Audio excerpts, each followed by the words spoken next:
যাকে পেতে ৩,০০০ বছর তপস্যা করলেন পার্বতী।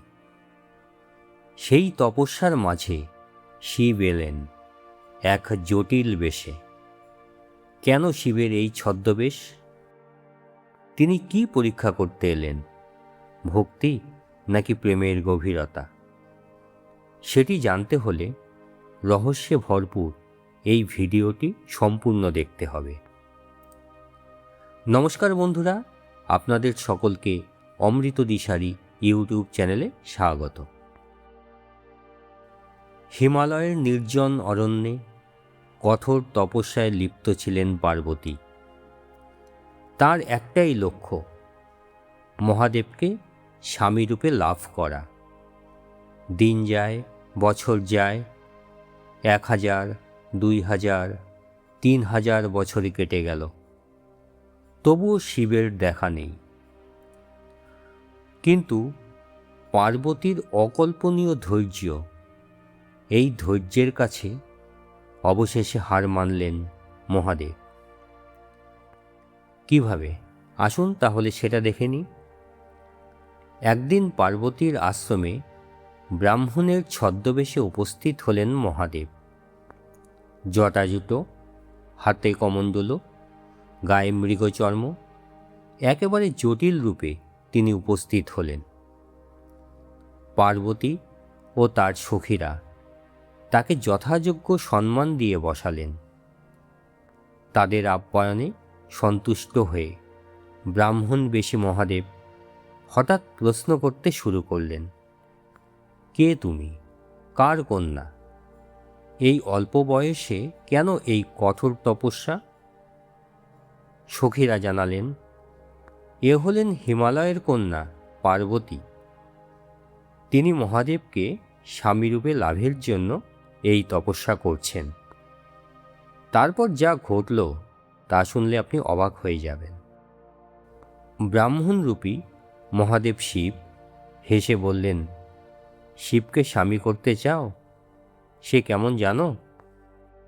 ও মা বাবাহীন, গুণ নেই, ধন নেই, দেহের প্রতি আসক্তিহীন, সব সময় উদাসীনভাবে বনে জঙ্গলে বিচরণ করে, গলায় সাপের মালা, সারা শরীর ভস্মে মাখা, নগ্ন দেহ, জটাজুটোধারী, ভূত প্রেতের অধিপতি, নাগেদের ঈশ্বর, অশুচি স্থানে বসবাস করে, আর ওর বাহন বলদের পিঠে চড়ে ঘুরে বেড়ায়।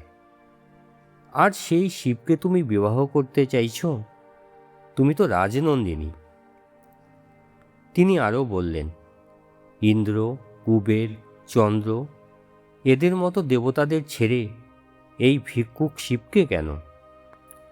এই কথা শুনে পার্বতীর শরীর ক্রোধে কাঁপতে লাগল।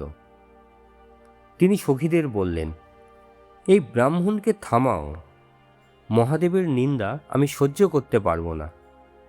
তিনি আরও বললেন, যে শিবের নিন্দা করে বা শোনে দুজনেই পাপী। তারপর তিনি স্থান ত্যাগ করতে উদ্যত হলেন। ঠিক তখনই ঘটে গেল সবচেয়ে অবাক করা ঘটনা। যে ব্রাহ্মণকে ত্যাগ করতে যাচ্ছিলেন পার্বতী, ঠিক তখন সেই ব্রাহ্মণ নিজের আসল রূপ ধারণ করলেন। পার্বতী স্বয়ং শিবকে দর্শন করে লজ্জায় অধমুখ হয়ে দাঁড়িয়ে রইলেন। ৩,০০০ বছরের তপস্যা আজ সফল। তিনি মাটিতে লুটিয়ে প্রণাম করে বললেন, প্রভু, এতদিনে কি আমার কথা মনে পড়ল? শিব মৃদু হেসে বললেন, হে দেবী, তোমার তপস্যায় আমি সন্তুষ্ট। এবার তোমার ইচ্ছা পূর্ণ হবে। পার্বতী বললেন, বেশ, তবে বেদের নিয়ম অনুযায়ী পিতার মাধ্যমে আমাদের বিবাহ সম্পন্ন হোক। পার্বতীর কথা শুনে শিব বললেন, বেশ, তবে তাই হোক। এই বলে শিব কৈলাসে ফিরে গেলেন।